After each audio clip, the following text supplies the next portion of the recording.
안녕하세요. 영수실TV입니다. 외도 상담을 장기간 해오면서 느끼는 건 처음부터 깨끗하게 인정하고 진심으로 반성하는 남편은 손에 꼽을 정도로 정말 드물다는 거예요. 그렇게 인성이 갖춰져 있었다면 바람도 쉽게 피지는 않았겠죠. 현실에서는 적반하장으로 나오거나 책임을 회피하려고 한다거나 오히려 아내를 의부증 환자로 몰아붙이는 일들이 훨씬 많으니까요. 그런데 남편이 처음부터 눈물을 흘리면서 무릎을 꿇고 반성을 해오는 사연들을 들어보면 저부터도 마음이 동요될 때가 있기도 하는데요. 저렇게까지 하는데 진짜 반성하는 건가? 아내분들도 이런 생각이 충분히 드시리라 보고요. 그런데 그게 진짜 반성을 의미하는 건 아닐 수도 있다는 거예요. 진짜 반성하는 사람들은 다릅니다. 말이 아니라 태도에서 티가 나요. 첫 번째로 깔끔하게 인정하고 사과합니다. 진짜 반성하는 사람은 토를 달지 않아요. 내가 외로웠었다. 네가 나를 무시해서 그랬다. 섹스리스였어서 힘들었다. 이런 식으로 아내 탓을 해오지 않아요.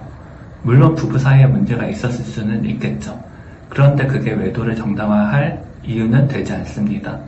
힘들면 대화를 하거나 차라리 싸웠어야지 바람을 피울 이유가 되는 건 아니거든요. 진짜 반성하는 남편은 이유를 말하더라도 이렇게 말합니다. 그런 감정이 들었던 건 사실이지만 그렇다고 내가 외도한 게 정당화되는 건 아니다. 다 내 잘못이다. 이 차이가 꽤나 큽니다. 그리고 아내 탓만 하는 게 아니라 상간녀 탓도 하지 않습니다. 어떤 남편들은 그 여자가 나를 먼저 꼬셨다. 그 여자가 먼저 호감을 보였다. 힘들다고 해서 위로하다가 그렇게 됐다. 안아달라고 해서 그랬다. 이런 식으로 상간녀 탓을 하기도 해요. 그런데 이 말들도 결국은 책임 회피입니다. 그 여자가 뭘 했든 선을 넘은 건 본인 선택이잖아요. 진짜 반성은 아내 탓도 아니고 상간녀 탓도 아니고 스스로에게서 문제를 찾는다는 겁니다. 내가 왜 그렇게 미성숙했는지 성찰이 있어야지만 개선이 되는 방향으로 나아갈 수 있을 거예요. 두 번째로 말이 아니라 행동이 달라집니다. 말은 누구나 쉽게 할 수 있어요. 미안하다. 다시는 안 그러겠다. 앞으로 평생 잘하겠다. 너밖에 없다. 이런 말들은 발등에 불 떨어져서 마음이 급해지면 얼마든지 나옵니다. 중요한 건 그 다음 행동이에요. 진짜 후회하는 사람은 상간녀와 전화나 연락, 카톡까지 다 차단하고 깨끗하게 끊어냈다는 걸 아내가 확인할 수 있게 해줍니다. 애매하게 남겨두지 않아요. 이 정도면 된 거 아니냐. 이게 아니라 아내가 불안해하지 않도록 본인이 먼저 정리합니다. 그리고 스스로 을의 자리를 자처합니다. 자존심이 세울 때가 아니라는 걸 아는 거예요. 아내를 다시 잡고 싶기에 지금은 말로 버틸 때가 아니라 행동으로 신뢰를 다시 쌓아야 한다는 걸 압니다. 예를 들어 핸드폰도 오픈하고 위치도 공유해주고 영상 통화까지도 그때그때 받아주면서 말이에요. 이런 것들이 처음에는 불편할 수도 있겠죠. 그런데 진짜 반성하는 사람은 그 불편함을 감수합니다. 왜냐하면 자기가 무너뜨린 신뢰라는 걸 잘 아니까요. 그런데 반대로 남자 자존심에 이런 것까지는 못하겠다. 내가 용서까지 구했는데 이렇게까지 더 해야 되냐. 다시 못 믿으면 너만 더 힘들어진다. 너가 말한 조건들에 대해 한번 생각해보겠다. 이렇게 시간을 끌면서 부분 오픈만 하거나 본인이 편한 만큼만 보여주려고 하는 경우도 꽤나 많습니다. 그러면서 아내가 더 확인해 보려고 하면 오히려 상황을 답답하게 만드는 사람 취급을 하기도 하죠. 그런데 정말 용서를 구할 마음이 있다면 아내가 요구하기도 전에 먼저 보여줬을 것이고 남들이 하지 말라고 해도 본인이 먼저 열어주려 했겠죠. 이렇게 하면 답답해서 못 산다. 언제까지 감시할 거냐.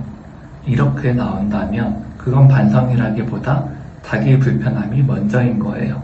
말은 번지르르하게 할 수 있습니다.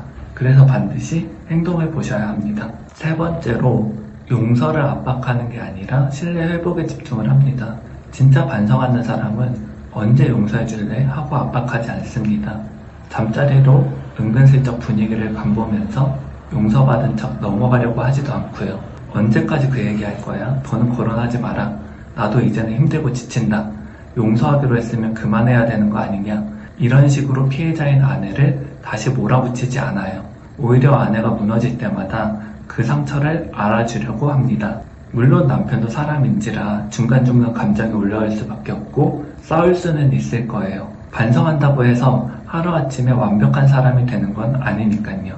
그런데 큰 방향이 달라야 합니다. 진짜 반성하는 사람은 나를 얼른 믿어줘야 된다 라고 관계 회복의 조건부를 달지 않죠. 믿어달라고 조르는 게 아니라 용서를 해주던 안 해주던 인내심 있게 아내 앞에서 믿을 수 있는 행동을 쌓아가려고 합니다. 아내분들께서 너무 빨리 마음이 약해지기보다 그 사람이 정말 변하고 있는지 시간을 두고 차분히 보셔야 합니다. 남편이 지금 본인의 생존을 위해 붙잡고 있는 건지 아니면 정말 가정과 아내를 위해 바뀌려고 하는 건지요. 탓하지 않고 인정하는지 말이 아니라 행동으로 보여주는지 용서를 재촉하는 게 아니라 신뢰 회복에 집중하는지 이 세 가지를 꼭 보셨으면 합니다.